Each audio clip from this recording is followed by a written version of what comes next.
Well, hello there. Thank you so much for joining us. This is News Channel Nebraska. My name's Eric McKay. Let's take a look at our top headlines today. A central Nebraska home heavily damaged following a fire early Monday. The call came in just before 2 a.m. to a house in the 200 block of East 2nd Street in Hastings, a few blocks south of Hastings College. Fire officials say the blaze was declared a 3-alarm fire after about an hour. Fire and police closed down 2nd Street for a few blocks while they worked at the scene. No one was home at the time and no one was injured. Investigators still working on figuring out what caused the fire. An elected official currently suing their own board is now running for higher political office. Melissa Temple of Norfolk announced Monday that she's running for the District 19 seat in the Nebraska legislature. Temple was elected to the Lower Elkhorn Natural Resources District Board in 2022.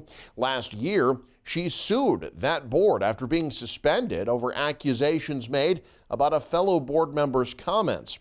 That suit's still pending. Temple said in a news release she's running to give voters, in her words, an alternative choice outside the two-party system.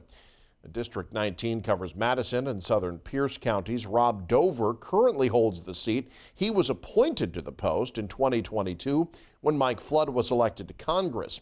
Dover's filed for re-election, as has former Northeast Community College Board of Governor member Jeannie Regal. The Senate back in session today. Representatives due on Wednesday after a recess, and lawmakers are returning to a high-stakes to-do list. Parts of the federal government could shut down this week. The White House says Ukraine is so low on funding, they're running out of ammunition. Amy Kiley has more. Putin gains every day that Ukraine does not get the resources it needs. The White House says President Joe Biden is meeting with top congressional leaders in both parties tomorrow. The clock is ticking to avoid a partial government shutdown Friday. Biden also wants the House to pass a Senate bill that has $60 billion for Ukraine. Without it, some argue that millions of people have been killed, will be killed. President Zelensky's comment that many people will die as a result of this delay in aid. We're already starting to see that along the front line. But House Speaker Mike Johnson is under pressure to block a vote on Ukraine aid. Former President Donald Trump says he opposes the funding, and GOP hardliners insist Democrats meet all their immigration demands first. Do you really want to forget the lessons of the Second World War? Despite Republican critics, the Senate bill appears to have enough bipartisan support to pass in the House. Now, some Democrats are threatening to use a discharge petition to get it on the floor. That requires a majority, so they'd need a handful of Republicans willing to defy their own speaker and presidential frontrunner. That's a very bulky way to try to pass a bill. I'm Amy Kiley reporting. Supreme Court today hearing arguments that may have the potential to change the choose for themselves what content goes on their sites and what can be removed. The case centers on laws in Texas and Florida that allow individuals to sue tech companies for alleged violations. The state officials argue they're regulating social media platforms' business behavior, not their speech. But opponents say the state laws infringe on the platform's First Amendment rights, and they believe that could lead to unintended consequences, like allowing posts that promote hate speech, eating disorders, or election misinformation. AT&T says investigating the incident. The number of young people requiring prescriptions for depression or anxiety skyrocketed since the pandemic. A new study in the journal Pediatrics says the number of people ages 12 to 25 was already growing, but since COVID, the dispensing rate rose almost 64% more than normal and more than 130% for young women. Experts say that rise in numbers seems alarming, but antidepressants can be life-saving. They say look at your child for signs of behavior and mood changes, such as with their sleep, their social life, their attitude, school performance, ability to concentrate, or interest in activities. And as always, consult your doctor.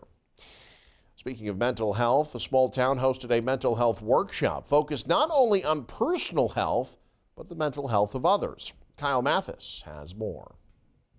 The Marysville Community Memorial Health Care Center hosted a mental health first aid class Friday.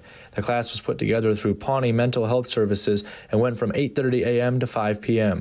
This class is going to go over all of those different things, as well as how to recognize when somebody is either in a mental health crisis, so they're exhibiting signs of crisis, and what you can do to help that person in that time. The class talks about things for like self-care, stigmas, seeking mental health care, and beliefs about mental health. Ashley Crott, Public Relations and Marketing Director, says she took the class and used things she learned from the class within just a few months. If this is something that you're interested in, it's a very useful class.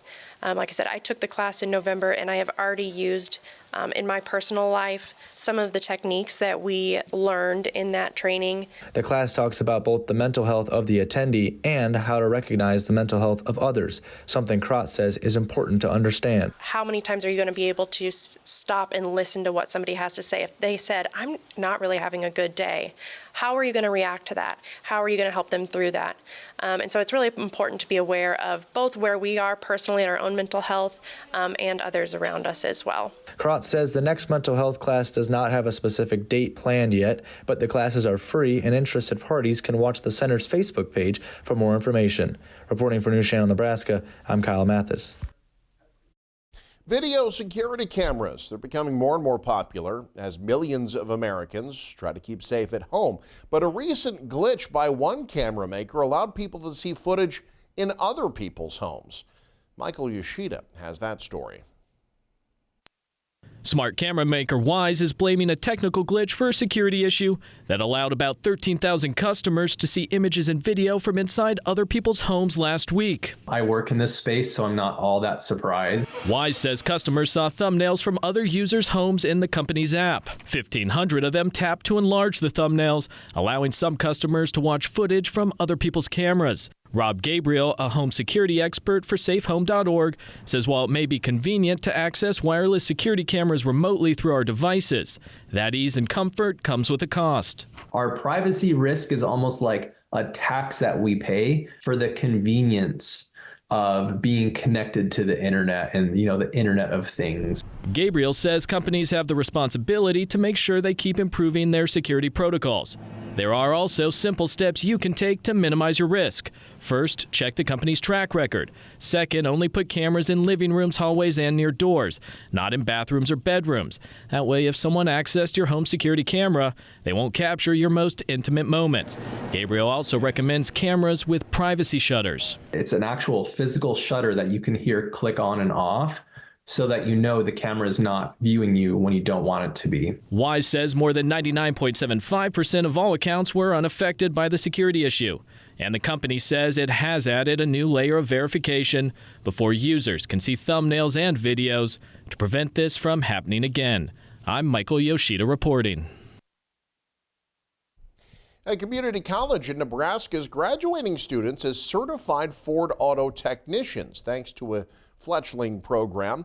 Ford's Automotive Student Service Education Training, or ASSET program, enables students to complete a 2-year associate degree program as certified Ford automotive technicians.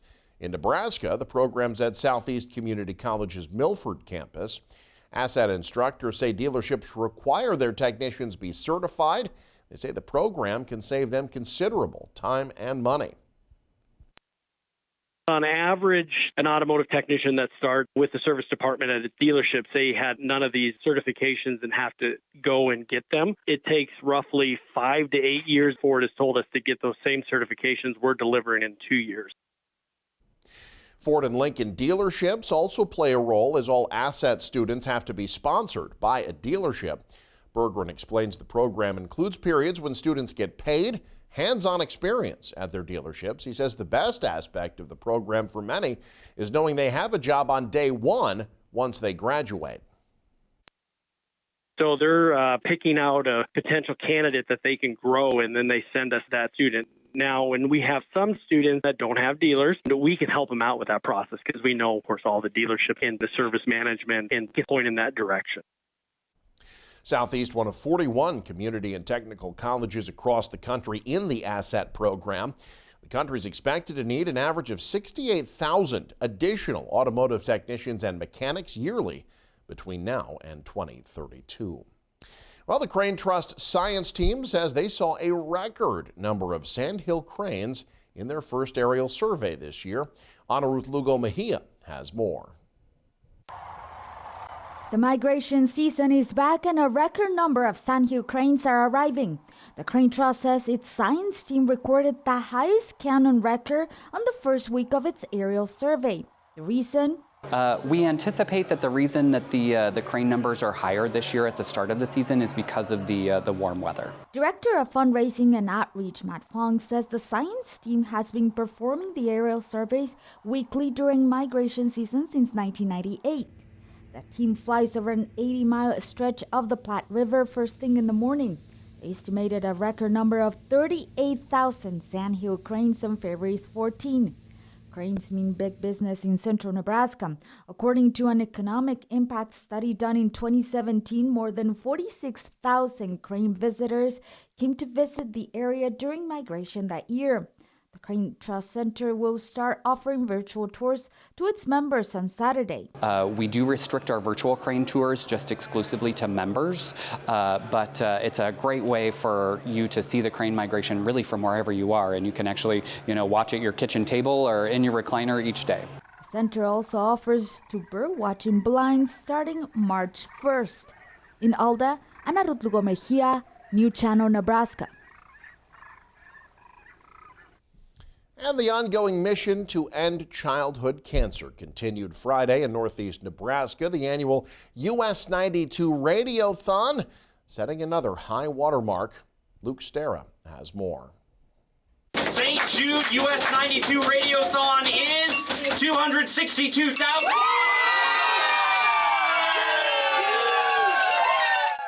After 2 days, Friday saw the end of the US 92 2024 Radiothon fundraiser for St. Jude's Children's Research Hospital. US 92 raised $262,336 to help fight childhood cancer affecting patients of St. Jude.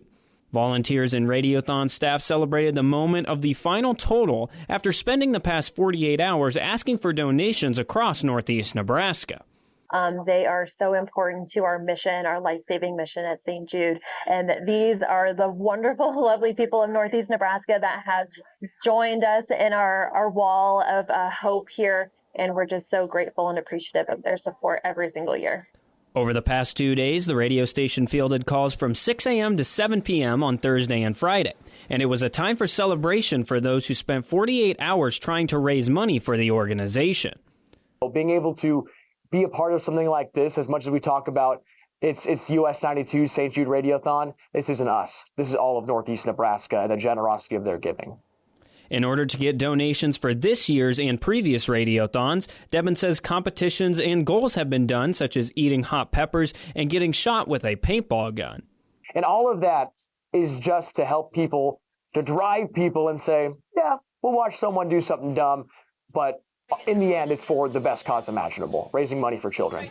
After a record-setting year raising more money than last year's total, Devin says the fundraiser has become a major part of his life.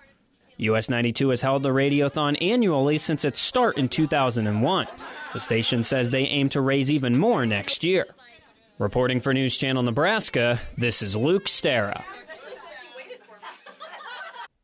And you can stay up to date with the very latest by following us online. Head to newschannelnebraska.com. Click on the News tab there. You can also follow us on X, like us on Facebook and Instagram as well. Thank you so much for joining us. Have a great day. You're watching News Channel Nebraska.